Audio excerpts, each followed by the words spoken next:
everyone was laughing at Abu al-Abbas al-Tusi, the chief of the police. He became, kind of like the center of attention. Now everybody's laughing at him because Abu Hanifa gave him that nice answer. But at this point, Abu Hanifa felt bad for the man. And besides, it's wise to try your best not to have as many enemies as possible. I mean, Abu al-Abbas already hates Abu Hanifa. After this day, he's going to hate him even more. He made him, he made fun of him in front of everyone. So Abu Hanifa, with his wisdom, wanted to save Abu al-Abbas from this humiliation without, showing it to everyone. So what did he do? He said, "Oh, dear Khalifa, I want to tell you a story if you don't mind.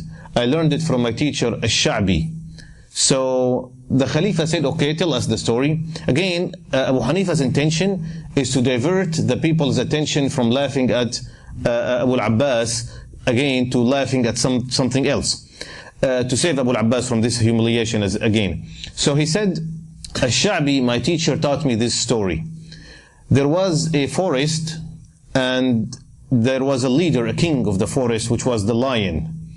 The lion got sick one day." So Abu Hanifa is telling the story to Abu Ja'far, and of course everyone, the advisors and Abu al-Abbas, everyone is listening. He said the king got sick one day, the lion got sick one day. All the animals came to visit him except the fox. The fox did not come to visit him. So the wolf went to the lion and he said, "Oh my dear king, did you notice that the fox did not come to visit you?" Of course, the king was sick, the lion did not notice anything. But the wolf wanted to get the fox in trouble, right? So Abu Hanifa again is telling the story. He said, the wolf told the lion that the fox did not come to visit you, and I think he did not come to visit you on purpose because he hates you. So the lion gets mad, and he calls the fox. So the fox gets there, the lion asks him, "Why did you not come to visit me?" The fox said, "Oh my dear king, when the people or the lion, the animals, all of them came to visit you, I was doing something better than that." He said, "What's better than that?" He said, "I was looking for a cure for your sickness." That's better, right? So the lion said, "Did you find the cure?" The fox said, "Yes, I did." He said, "What's the cure?" He said, "You see this nail? Every time you feel pain, you poke the wolf in his leg with the nail. Your pain goes away." So the lion said, "Let's try it." Of course, the wolf is standing there and there's nothing he can do. And he started poking the wolf with the nail in his leg. Of course, the fox left the scene. When the wolf came out, his leg is all bloody, of course, and everything. The fox laughed at him, and he said to him, "Oh, one with the red leg," making fun of him, because his leg is all bloody. "This time, the nail was in your leg. Next time, the cure will be the nail to be in your head. So you better not do that again." Now, when Abu Hanifa finished the story, Abu Ja'far al-Mansur could not help but laughing. He started laughing like, loud. And Abu al-Abbas started laughing, and everyone started laughing after that. And they forgot about the whole thing about Abu al-Abbas and how they were laughing at him. And subhanAllah, you see how Abu Hanifa changed the topic and the subject from laughing at the man to just a fictional story. And then Abu Hanifa wanted to do something even furthermore. He sat by Abu al-Abbas on the dinner table. They say they became friends after that day. So subhanAllah, how you convert your enemy to become your friend with wisdom and intelligence. That was Abu Hanifa rahimahullah. He was very knowledgeable, very talented in terms of the debate. Not only that, but he was talented in terms of finding solutions to problems that other imams could not find solutions for. And we have a few examples, kind of funny stories, but he helped the people out in these situations. And we said at his time, there was a husband and wife who they were having this argument, and then the husband got upset, and he said, "Wallahi, I will never talk to you unless you talk to me first. And if you don't talk to me, then you are divorced." She got mad at him too, and she said, "Wallahi, I will never talk to you until you talk to me first." So that means they both can't talk to each other because both of them said Wallahi. But he said, "If you don't talk to me, you're divorced," so that makes her divorced. And they went to a lot of Imams and they all told them, you are divorced now, you cannot stay together and this and that. Until they went to Abu Hanifa. When Abu Hanifa heard the story, he said to the husband and wife, you both go back home, and as if nothing happened, you're husband and wife, and there is no divorce and there is nothing, and you don't have to do anything special. You're still married and everything. So they were happy, of course, and they went back home. One of the big Imams at his time, one of the big Tabi'een, Salman al-Thawri, his name, we'll probably talk about him. He heard about this and he got upset. He said they're divorced. You can't. This is adultery now. This is zina if they don't get back and all this. So he went to Abu Hanifa and he said, how can you tell them that it's okay as if nothing happened? He said, it's simple. When he said to her, Wallahi, I will not talk to you until you talk to me back, she answered him. She talked to him when she said, Wallahi, I will not talk to you until... So she already talked to him. He can talk to her.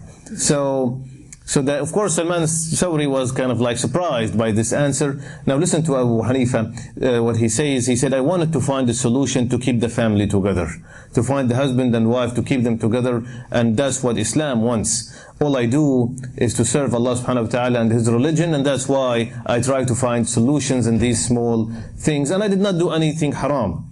Salman Thawri, by the way, says about Abu Hanifa, he said, there are so many problems no one can find the solution for except Abu Hanifa. And then you blame me why I love him. That's what he says. Why do you blame me that I love Abu Hanifa? Another similar problem, Harun al-Rashid. And we talked about Harun al-Rashid, that big emperor, right? And he had a big empire. And we said that he talks to the cloud. Many times we said this. He says to the cloud, go and rain wherever you want. It's going to be in my land. So his land was huge. The Muslim empire at his time, you can, without exaggeration, you can say almost half of the earth. So, one time he got upset, the Khalifa, with his wife, and he said, you are divorced if you spend this night in my kingdom. So where is she going to go? And especially the same night, and we said the kingdom is very huge. To get out of the kingdom, even aeroplane is not going to be enough. And of course they did not have aeroplane back then.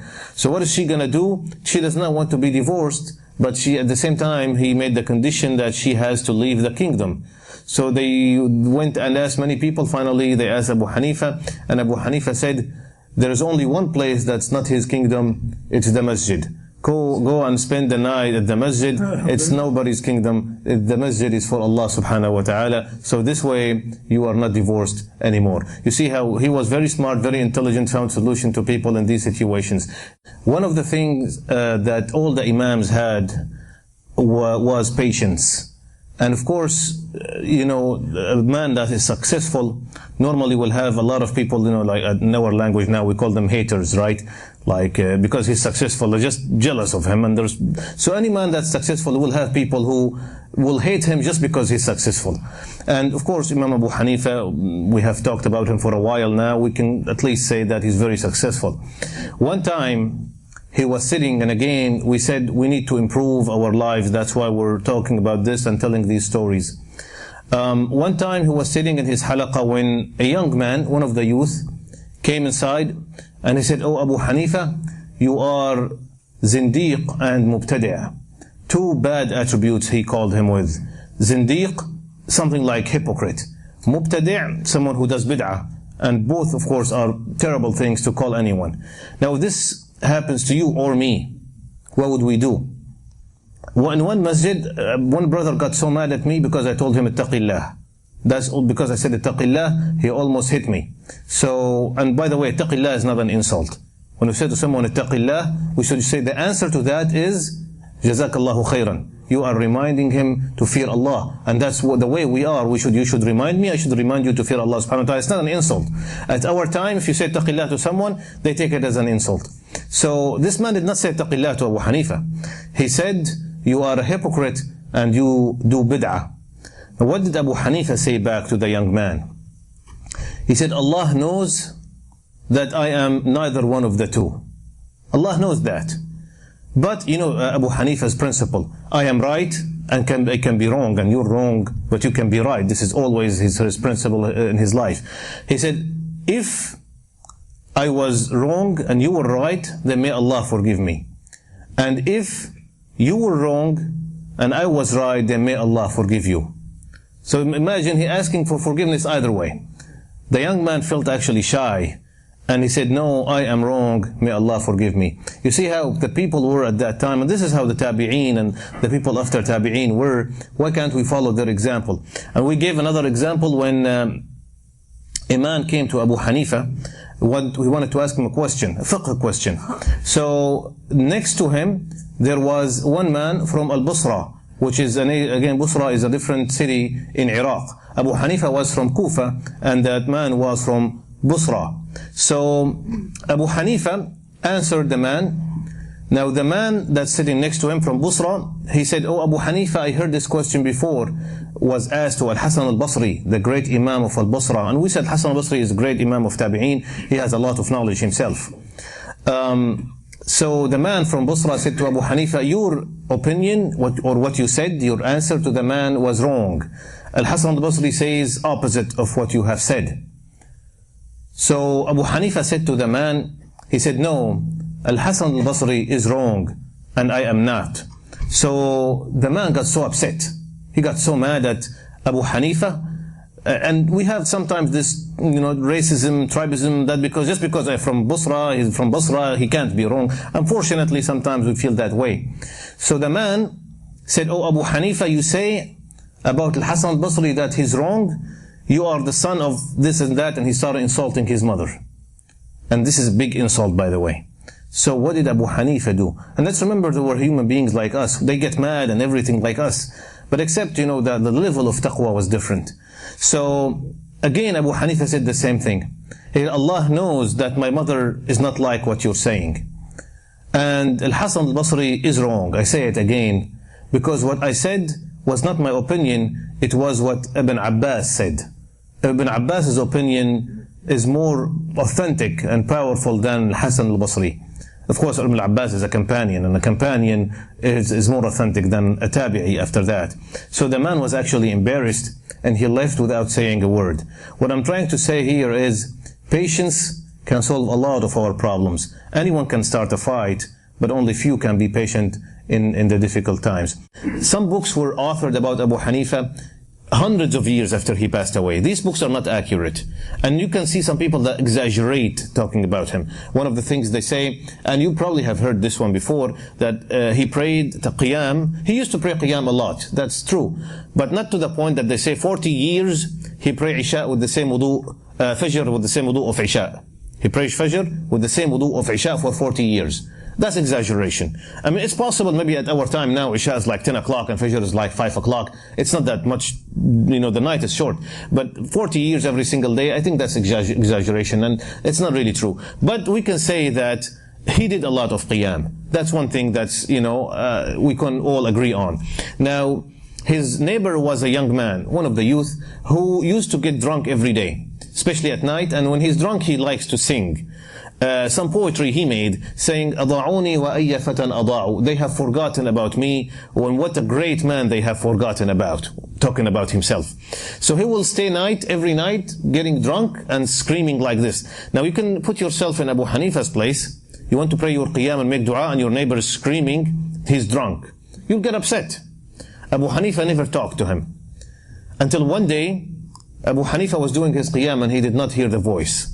Of course, again, if it was you or me, I would say, Alhamdulillah, at least I can have my peace and I can do my own qiyam, right? That's not what he did. He went to ask what happened to the young man. They said some other people were complaining about him. The police came and they took him. So Abu Hanifa went to the police station. And of course, those people were surprised. What brings Abu Hanifa to the police station? He said, I came for that young man. Please let him go for me. And Abu Hanifa was respected. So they said, if you promise he's not going to do it again. Abu Hanifa said, that's fine. So Abu Hanifa took him and he let him ride in the camel behind him. Now the young man on the way back was thinking, I know he did not do this for nothing. He's going to tell me something. He's going to ask for something in return. I'm just waiting for him to tell me, come to my class tomorrow, or start praying, or do this, or do that. He wants a payment, some kind of payment for what he did. But Abu Hanifa was too smart for him. He did not actually say a word.